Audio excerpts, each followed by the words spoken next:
Hello good afternoon नमस्ते सबैजनालाई। I hope सबैजना सन्चै हुनुहुन्छ होला। आज चाहिँ म धेरै पछि बाहिर निस्किँदैछु। मैले मेरो बाइक यो नचलाउनु नपाएको चाहिँ लगभग 6 महिनाभन्दा बढी भइसक्यो। बल्ल आज चलाउने मौका मिलेको छ। मैले एउटा सामान चाहिँ सन सिटी भक्तपुरमा डेलिभरी गर्नुपर्छ। त्यसपछि बुकाचोक गरी गएर दाकुरी भन्दा हुँदै म फर्केर आउनेछु। हेरौँ त आजको मेरो यात्रा पनि अन्तिमसम्म हेरिदिनु होला। अन्त अन्तिमसम्म हेरेर लाइक सेयर कमेन्ट गरिदिनु होला है त। अब चाहिँ लाग्यो 137 मेरो किलोमिटरमा देखाएको छ। कति यात्रा गरिन्छ हेरौँ त।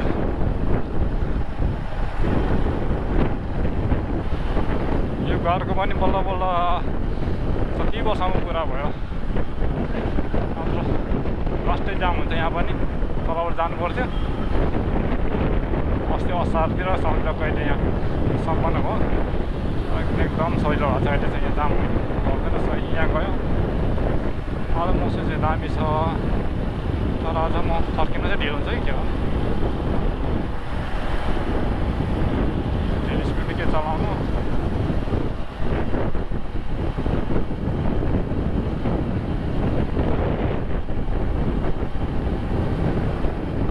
बच्चाहरू स्केटिङ खेल्दै हिँड्दैछ यहाँ पनि।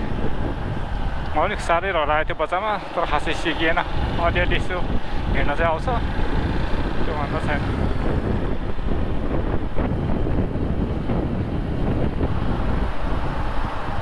ऊ बाँतिर जाने रहेछ यो गाडी त।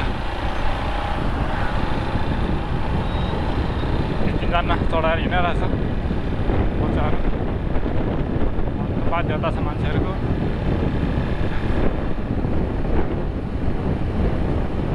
धेरै भाटपाटे नि अस्तिको जिन्जीको आन्दोलनले गर्दाखेरि ढुट्टो बनायो। सेप्टेम्बर 8-9मा भएको आन्दोलनले गर्दाखेरि।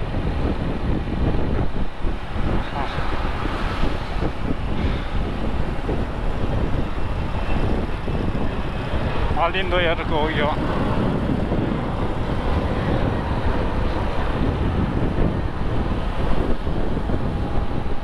स्पिड क्यामेराहरूले नाप्छ भन्छ, नापेर कारवाही गर्छ भन्छ। खै कति वर्ष गर्ने।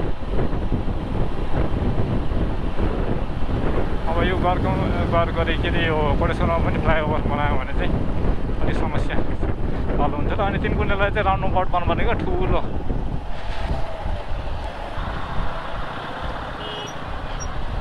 नेपालमा बाइक चलाउने गाडी चलाउनेहरूले चाहिँ संसारको जुन देशमा पनि चलाउन सक्छ जस्तो लाग्छ क्या।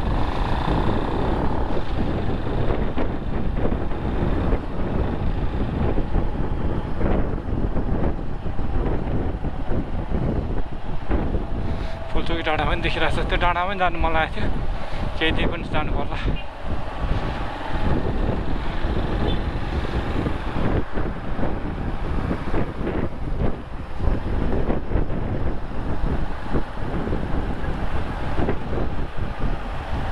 म चाहिँ यहाँबाट यहाँतिर लागेँ। यहाँ यति बनाइदियो भनेर अलिकति सजिलो भएको छ। कता पुरै जाम हुन्थ्यो। यो जडीबुटी उद्योग चाहिँ अस्ति राजावादीको आन्दोलनमा जलाएको थियो। त्यो जडीबुटी पेप्सीको बाटोमा पनि एकदमै धेरै एक्सिडेन्ट हुन्छ। एकदम स्पिड चलाउँछन् बाइकहरू गाडीहरू। शाखा रोडबाट निस्किँदा पनि मान्छेहरू दायाँ बायाँ नहेरिकन एकैचोटि स्पिडमा निकालिदिन्छ। आफै जोगेर हिँड्नुपर्छ। त गाह्रो छ नेपालमा। अघि बिहान मात्रै झन्डै ट्याक्सीले मलाई हान्थ्यो। पुरै राइट लेन मिचिरहेको थियो। अस्तिको दिन हो क्या अरे। एउटा स्कुटर चाहिँ पुरै राइट लेनबाट ल्याएर घुम्तीमा दियो भने मलाई घरमा ठोकाइदिएको।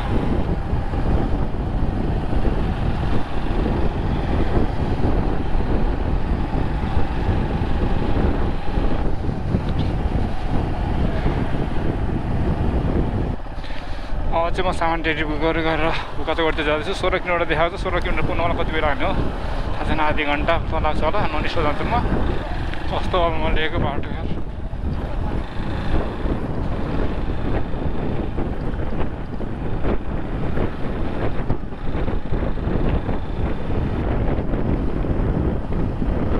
धेरै पछि आइयो। यो सानो टिमी हो। उहिले एसएलसीको हाम्रो पत्नी ठाउँ यही हो। पुरानो टिमी हो चाहिँ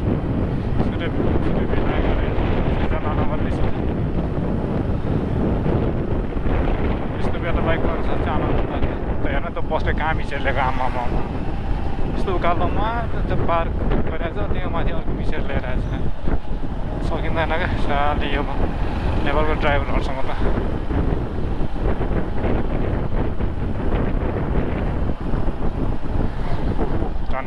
झन् हान्छ त्यतिका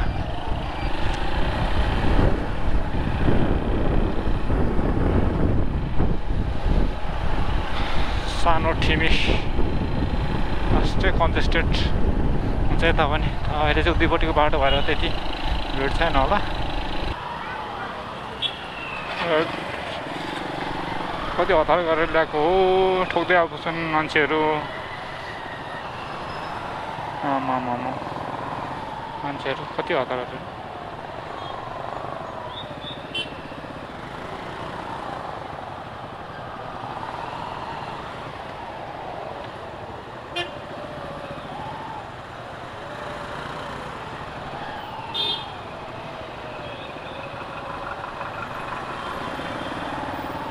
चाहिँ सकियो जस्तो छ है जाम कोर्डिनेसन मिलेन दुईजनाको ए आमा के भन्ने यस्ता मूर्खहरूलाई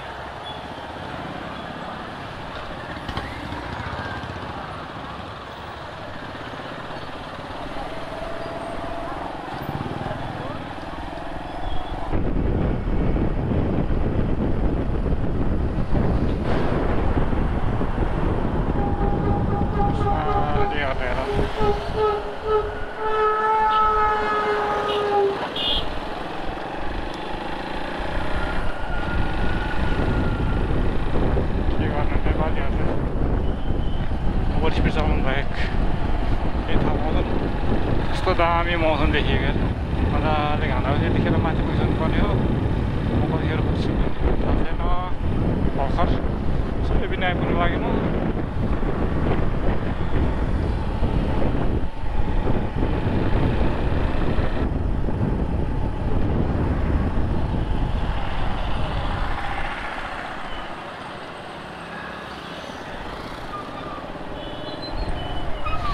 अर्को जाम फेरि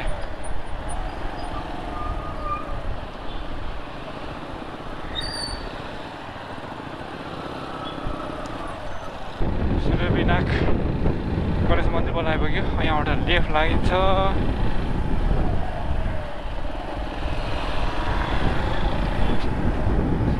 त्यहाँबाट फेरि राइटतिर लाउनु पर्यो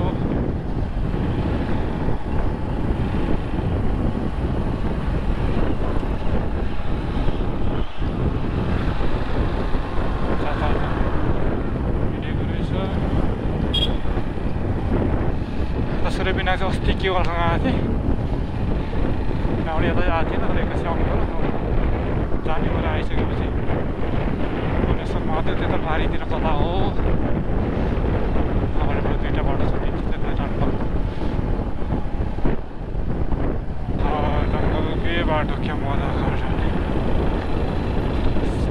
ओभर स्पिड चलाउँछ न टोल हेर्दै गाह्रो हुन्छ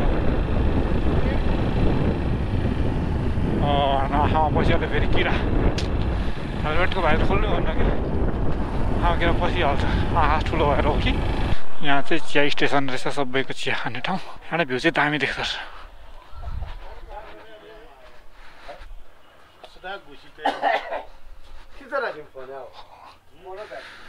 यहाँ त भिड रहेछ त पहिरो गएको आमामा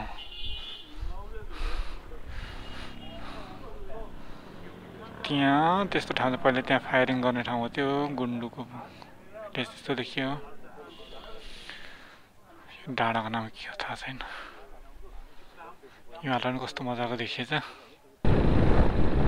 डाँडा सुरु भइसकेछ अब ट्याम्पे डाँडा आइपुग्यो है यहाँ चाहिँ म धेरै पहिले स्कुटर लिएर आएको थिएँ अनि आज आइपुगेँ मेबी 7-8 वर्ष अगाडि होला यहाँ सनसेट देखिन लागेछ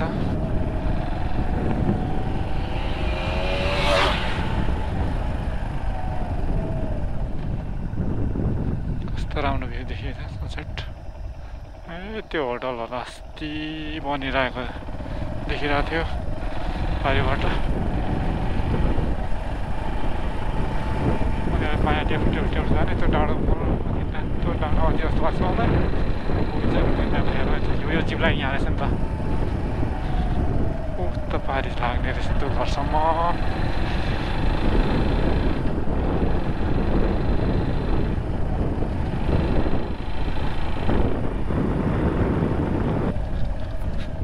कस्तो दामी देखिएको छ सनसेट हिमालहरू बाटो सबै पिची थिएछ तर बस्तीको बर्खाले चाहिँ बिगारेर त्यो माथिको डाँडो क्या खाँचोबाडी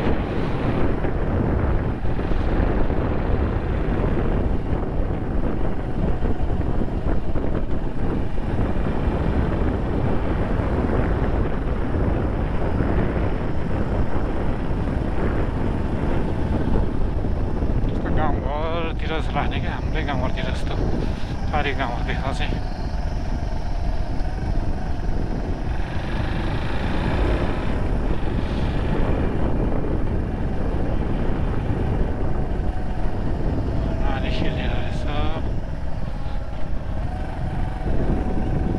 त्यताबाट आएको थियो जस्तो लाग्छ पहिले यता डोलेश्वर यता तलबाट ए बजारले स्केट खेल्ने रहेछ अहिले त जताततै स्केटिङ छ यस्तो हुँदै अस्तिको हामी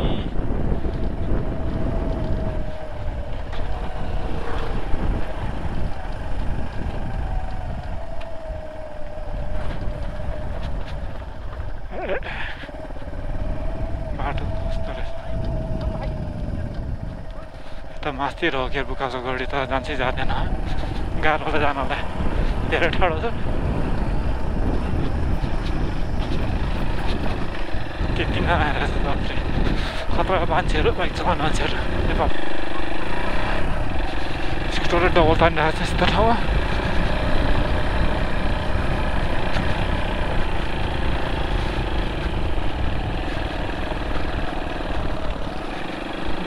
टाढो छ नि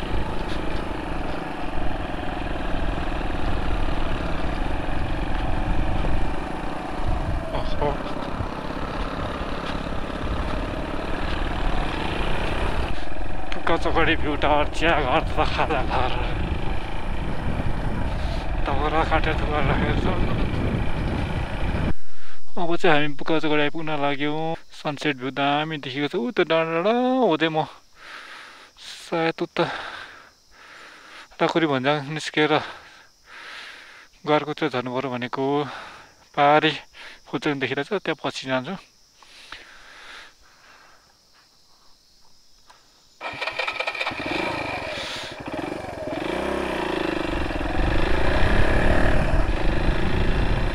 इको रिट्रिट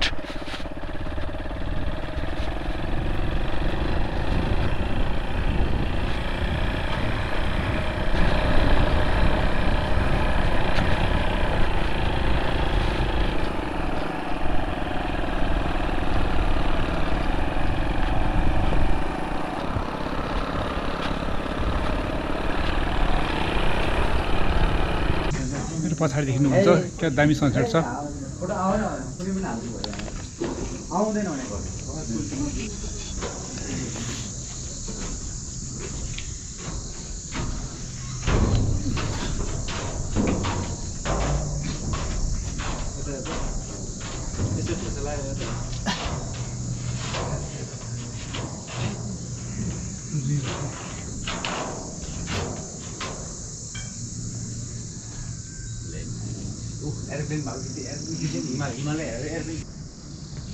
प्लेन आएर छ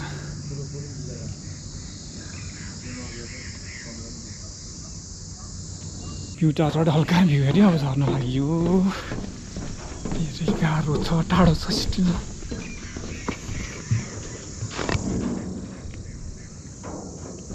फोहोर चाहिँ जता भावी नै गयो यहाँ नेपालीहरूलाई म्यानेजमेन्ट गर्ने कुनै सिस्टमै छैन के गर्ने गाह्रो छ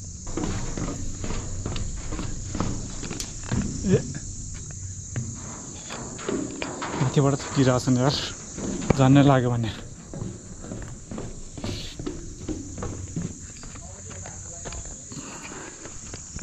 यहाँनिर मन्दिर पनि बनाएको छ हाम्रो नेपालीहरूको विशेषता चाहिँ के छ जहाँ जहाँ डाँडा छ त्यहाँ त मन्दिर बनिहाल्छ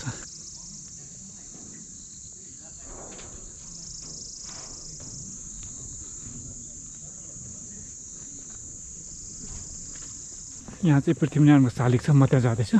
ल यहाँ पनि फोहोर गरेको झेर्दै सकिँदैन।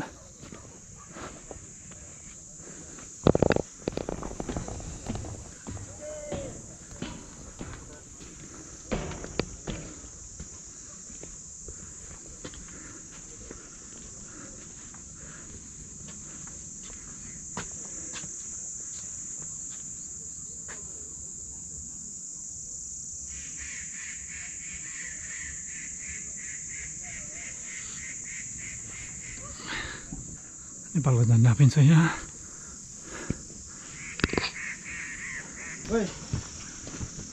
बोकाजो गरी पनि आइपुग्यो। अब म फर्किन्छु, मान्छेहरू स्टिल घुम्न आइरहेछन्। म यहाँबाट नाकुरी झ्याङमाथि जाने प्लान छ, तर कता बाटो कता जाने थाहा छैन।